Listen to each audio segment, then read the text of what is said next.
Greetings everybody, Rhadamant here. Thank you for tuning in to the very first episode of a new series playing Diplomacy is Not an Option. If you would like to skip the game's overview, please use YouTube chapters, and this first episode is just the in-game tutorial. Future episodes will cover the campaign and challenge maps.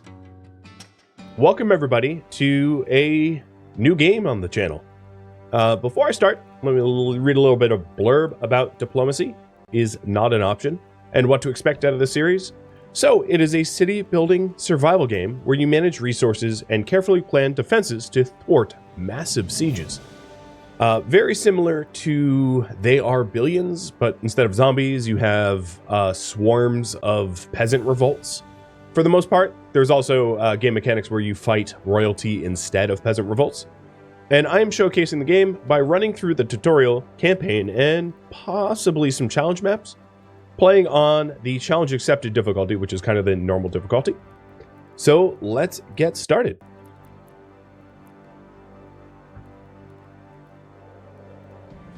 So there's a bunch of different game modes. I'm going to be starting off with the tutorial just so that those in the chat that don't know the game can familiarize. The campaign is not completed. And it will tell you that when you try to play. Oh, well, it's taking me to the tutorial. So the campaign only has like 3 different maps. And then there's challenge modes where you get interesting challenges, really significantly shaking up the game mechanics. Where like it might be a challenge mode of using troops against troops or like using one tower against, or, you know, stuff like that. We might get into that. And then also the endless mode. And sandbox, the endless mode, is just like wave survival. So, here is the tutorial. There is no knowledge that is not power. Complete all of the tasks to end the tutorial. This will be very simple. WSD to move the camera. Straightforward. We got these zooms in and outs. And you're not stuck in isometric. You can go all the way around. And I think the next tutorial actually had me do the panning. And I skipped it. So the town hall right here is the main building of your settlement. Once it is destroyed, you will immediately lose the game. Select the town hall by clicking left mouse. To control your troops, you need to highlight them. Select several swordsmen or archers by pressing left mouse and dragging a selection box. So there are different types of units in the game. There are citizens, which you do not directly control. They move on their own, but you do set up where they're employed, where they live, etc. And then you have troops. You're under attack. Click right mouse to order the swordsman to move or attack the enemy. So sort of like, I'm just going to say Total War, there is a formation, and you can change the formation density by holding left control and using mouse wheel. So you can have them tight, you can have them loose, you can adjust the width, etc. And then you can also queue up multiple commands or change the formation style entirely with mouse wheel. So it's not something I typically use in this game, but it does exist. And then also F is attack move. It is important, despite the fact that this is kind of like a tower defense, wave survival. It's really important to understand how to control your troops, because there's a lot of parts of the game mechanic where you have to use troops directly. And also they can help you against the attacks as well. So I typically use attack move rather than regular move so that we engage anything that we happen upon. And then also hold is really useful for when you want them to stay within formation. So that allows you to have like your healers in range of your tanks and things like that. So let's kill the attackers. There they go. Press left alt to display your troops' health bars. So anyone that plays They Are Billions probably knows how nice it is to have health bars displayed. And in this game, in the options, you can go into, I think it's control? No, just regular general, and set up whether the game allows you to show health bars with a hold or a press. So I have it on press, so left alt will show health bars for everything. There is a reason to hide health bars, however. So if you have like a lot of walls and defenses, and you want to know which ones are most damaged, and there's like health bars everywhere, because when you have health bars on and you're being attacked by, and I'm not exaggerating, several thousand enemies, seeing several thousand health bars can actually be a bit of a detriment. So turning it off will just show you the health bars of the things that are most damaged, or you can mouse over the individual things. So, food production. Every day your citizens and troops consume food. To avoid famine, you're going to need food production. Berry Picker's House will do. So there's several different ways to get food in the game. You can fish, which is a finite resource. You can berry pick, which is a semi-finite resource, or you can farm, which is a replenishing resource. Farming takes the most land, so it's the hardest to defend because your defenses are going to have to incorporate large farms. Berry picking is really great when you have berries in close proximity to one another, and then fishing is really great early on when you just need a big boon of food to grow. So berry pick house, and we'll put it here. Now, talking about logistics, which this tutorial is not going to get into, the way all of production works is you have workers working in these buildings. Some buildings will require certain prerequisites. So, for instance, an iron mine requires wood to burn to generate iron. And the berry pickers will go out to the berry bushes. The berry bushes have a finite amount of food left, which I believe replenishes. I could be wrong about that. And then they have to bring that food to a granary. Your castle acts as a granary for about 100 food. So what's important is that when you have a lot of food producers clustered together, clustering them together really helps. And then putting a multiple granaries to store all their food to cut down on travel time. A huge part of this spiel that I'm saying right now is travel time is a very significant thing in this game. You do not want your woodcutters to have to run halfway across the map because their efficiency is going to be like 5%. They will spend 95% of their time running and 5% of their time cutting wood, and you're going to be screwed really early. So make sure that you cluster your work facilities together, which means if I was to set up, me personally, I don't know if the tutorial is going to force me, but if me personally I was going to set up woodcutting, I would have the woodcutting kind of near these stone so that I can have stockpiles support both stone and wood using the same stockpile, cutting down travel times and cutting down the amount of stockpiles that I have to build early on, because early on resources are scarce. So let's go with berry picking as the tutorial suggests, and I'll put 2 of them in. So the berry buildings only require 1 person, which you can see at the top of the map. In the toolbar, we have X amount of free workers. We have a total population and population growth that depends upon how attractive your castle is or your grounds are, and there's ways to improve that. You also here have the yellow is how much will not be eaten and next day, and the red is how much will be eaten. So you can see that we have 50 food and 20 of it will be eaten, leaving us 30 of it. So that's how to interpret the bars up there. So essentially, if you're about to enter a new day and you don't see any yellow in your food bar, that means you're going to have starvation. It's a really easy way to just quick glance at it and figure out, am I producing enough? Do I have enough stockpiled? Or is it going to be a problem? And for the most part, there is some caveats here, but for the most part, food, given that you can build farms, is a very renewable resource, which then you can use to trade for other resources that are more limited. So there's a way to eventually have infinite wood, infinite stone, and infinite iron, but there's only a few zones on the map that might not be strategically located, but there's only a few zones on the map that will allow you to infinitely quarry stone or infinitely gather bog iron, which means that for really late game play, you're probably going to be trying to generate as much food as you can, trading that food in the market for better resources. But that is slightly more complex than this tutorial will have you enter into.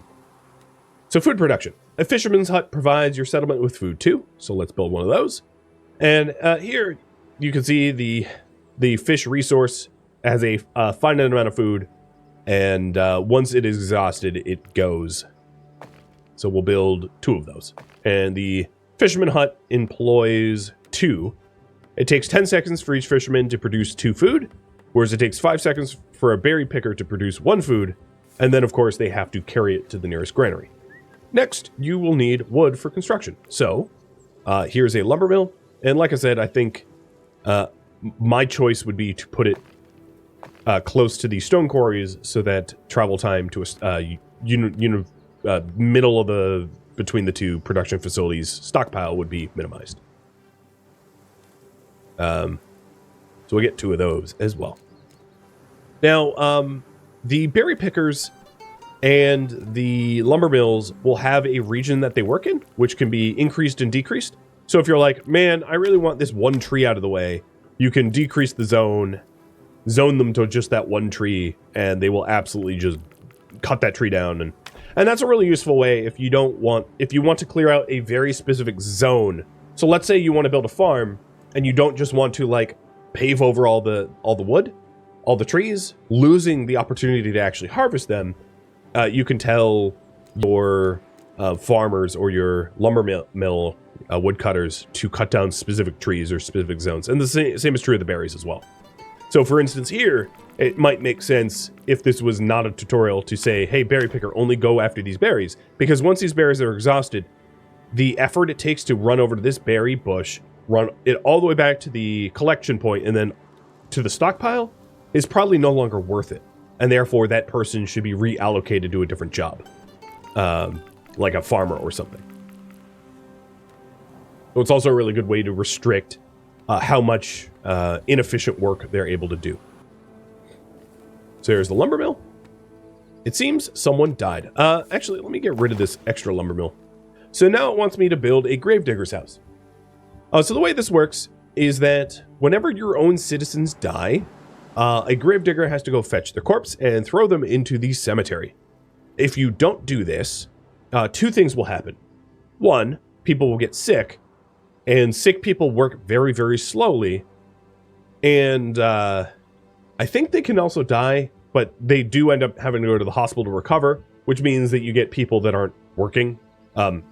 As I am sick, I know how that feels. And then 2, the corpses will then become zombies.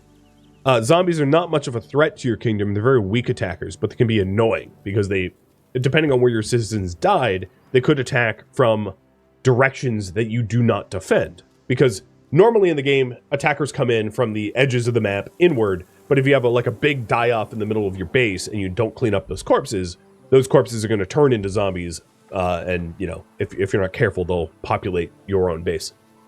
So, let's build the gravedigger's house. And the other thing that I haven't mentioned is it is important not to wall things up. Like, they do need space between facilities, but not a whole lot of space. So, for instance, the fishermen, the woodcutter, and the berry pickers have to walk their stuff to the town hall, because the town hall right now is acting as a stockpile and a granary. So if I completely walled up the town hall, nobody would be able to drop off their stuff. I mentioned this because it's possible for me to put a gravedigger's house like here, and then put the cemetery here. And yes, it's weird that the entrance to our castle has a cemetery. And that won't necessarily block this woodcutter from walking in, but you don't want to put all of your buildings adjacent to one another, or it will be really tough to walk around. And this was also true of their billions, whereas if you lay out your settlements poorly, it can be a real problem to try to traverse it quickly. If you click on the top left here, if you click on the corpses, it will actually show you physically where the corpses are. And then the gravedigger, much like all the other work facilities, will also have a zone of work, which is also really important to control, because let's say my troops go off to attack enemies and the troops die. I don't want the gravedigger to then run to try to fetch the troops' corpses, because they died to something, and it will probably kill my gravedigger too. So make sure to control your gravediggers so that they don't kill themselves. And here they are working, collecting corpses and sticking them in the graveyard.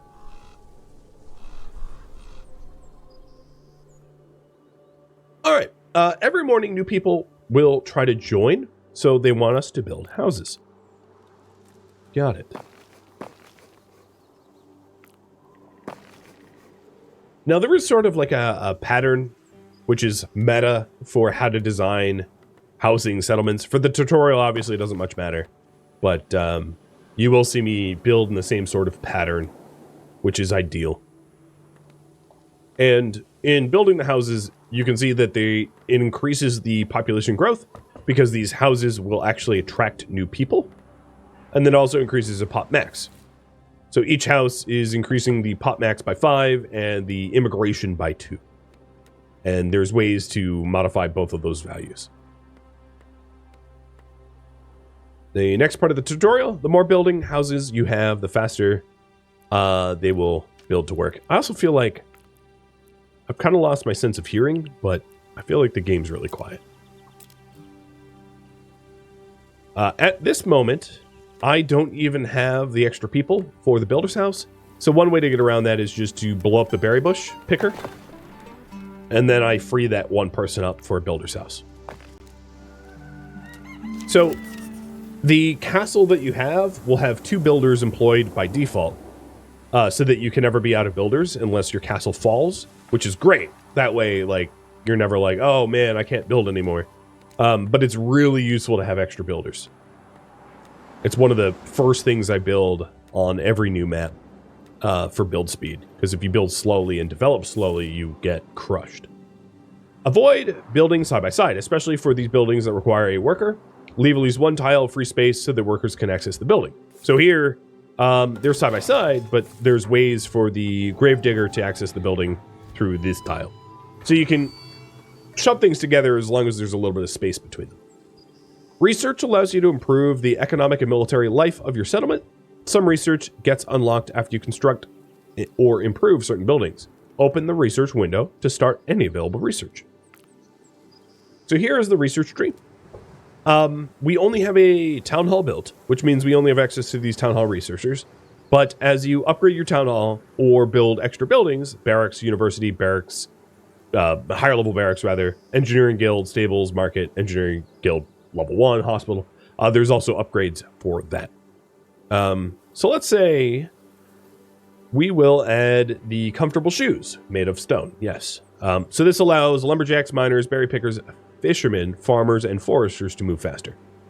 So every tier of town hall will have some sort of like your regular workers move faster and your builders move faster.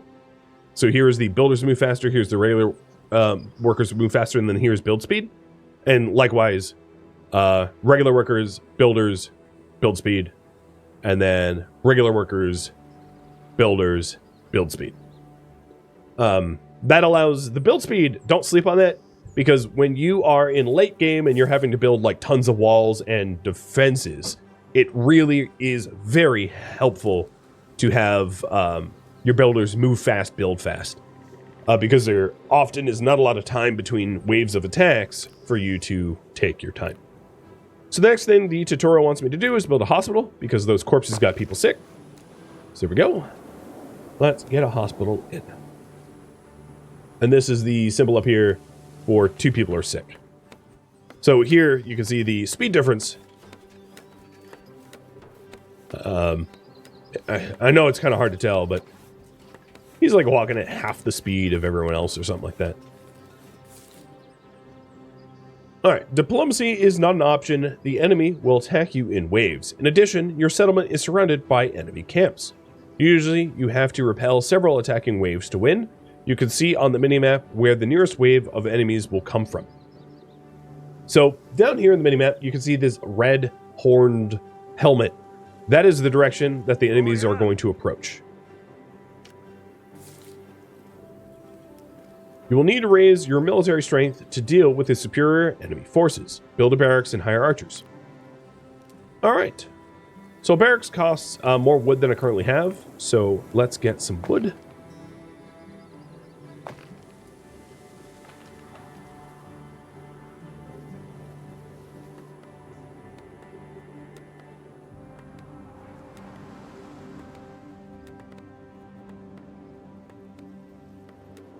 And I've also,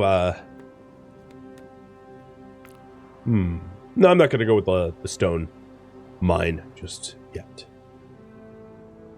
So a huge part of your forces is going to be these archer units. A huge part of this game is to build walls and towers to keep enemies out. Meaning that towers and walls are best with archers on them. Because you can't throw swords. I mean, you can, but the game won't let you.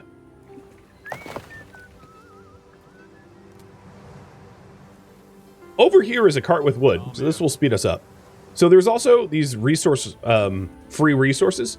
These free resources do not need to be carried back to your castle. The minute you step on them with a troop, you are awarded them. So I just sent a swordsman to go step on this cart with wood to give me wood, 40 of for free immediately. Boom, 40 wood. And that will allow me to build my barracks.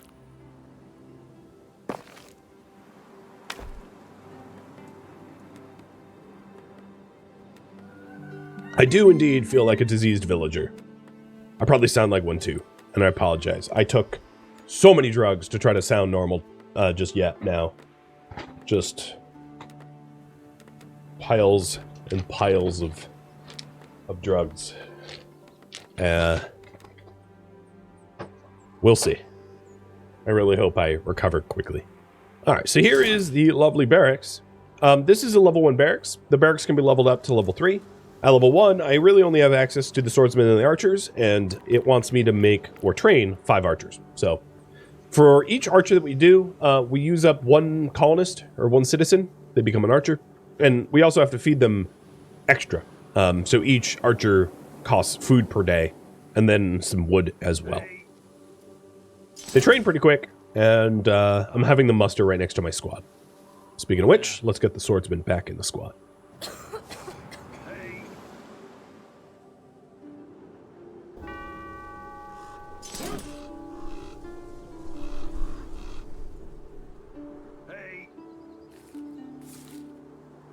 So, build walls and a wooden tower or wooden gates. So that is the next part of the tutorial. So, the attack is coming from the south or east-southeast. So I will build a wall with a gate, let's say. And it just wants to be able to 10, so 3, 6, 7, 8, 9, 10. That should be... Oh, and it wants 1 tower too. So I'll save up a little wood for the tower as well. But that there will satisfy the tutorial's requirement. Oh, yeah. There's also control groups. So control 1 saves the group, and then hitting 1 or whatever you bound the control group to will recover the 1, which is really nice. I love control group games. Use them often. And you can control group anything in your barracks if you want to make it easier to swap over. The gates can hold 6 archers total, and then each wall segment can hold 1 archer. Oh, yeah. So the game didn't ask me to do it, but I'm just going to train some extra archers because I have extra population. Hey. And then it also wants me to build 1 extra tower. So these towers can be placed behind the walls. Your troops can fire like parabolic arcs over the walls. Sometimes it's easier. A lot of the times when you have enemies like against your walls, you're going to want higher towers that are closer to the wall in order to get better line of sight. Otherwise, you'll see a lot of arrows. It is physics-based, so you'll see a lot of arrows miss. Especially true for catapults and trebuchets, where they'll just keep... There isn't friendly fire, so your catapults and trebuchets won't do damage to your own walls, thank goodness. But you can be in a situation where you have like blind spots in your own defenses, because you lay them out in a way that offers blind spots, where you have to then like run out with swordsmen to clear the blind spots. So just keep that in mind as you play. And here you can see the archers going up to the walls and joining the gate. And I'll do the same with the other archers. So just right click on the wall and they will work to populate it. Oh, yeah. There is also spellcasts. So at the start of the game, you have the summon spell, which summons like kind of like undead knights to defend for you. But as you level up, you get access to Astral Ray, which is like a laser bombardment targeter from RimWorld. Mass healing, so if you're using troops to clear out ruins out here and they need healing, you can mass heal them. Or straight up Meteor. And it costs something called Soul Crystals. Soul Crystals typically are obtained from clearing out enemy encampments, but you can research ways to get them through processing iron into soul crystals or destroying enemy siege weapons into soul crystals. But that is much more late game. So it wants me to cast the summon spell, so here we go. Whoosh. Forces are approaching. We have Death Knights, or Dark Knights. The blue bar is their TTL, time to live. So they're temporary units. They're really, really handy, in my opinion, when you have attacks coming from other angles that you didn't expect or don't have guarded. Because typically in gameplay, what you'll have is enemy settlements that will occasionally send out enemies towards you. Very much like Villages of Doom in their Billions. And you can get caught in a blind spot because troops don't move very quickly, as you can see.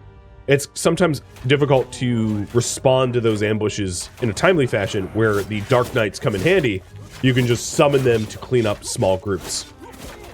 And here we go. We have all the archers raining arrows down, and the tutorial is done.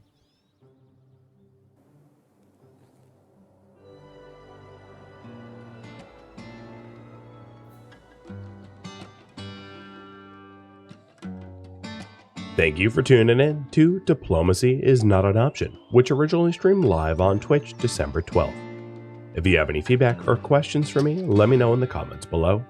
If you would like to catch a live stream of mine, Rhadamant.com has my stream schedule and countdown timers to upcoming streams. If you would like to join my online gaming community on Discord, Rhadamant.com has a link to it, as does the description of this video. Thank you so very much for watching, and a special thank you to my Patreon patrons, Twitch subscribers, and viewers like you that support the channel and made it all the way to the credits. Thank you so very much. I hope to catch you in next episode or an upcoming stream. Farewell.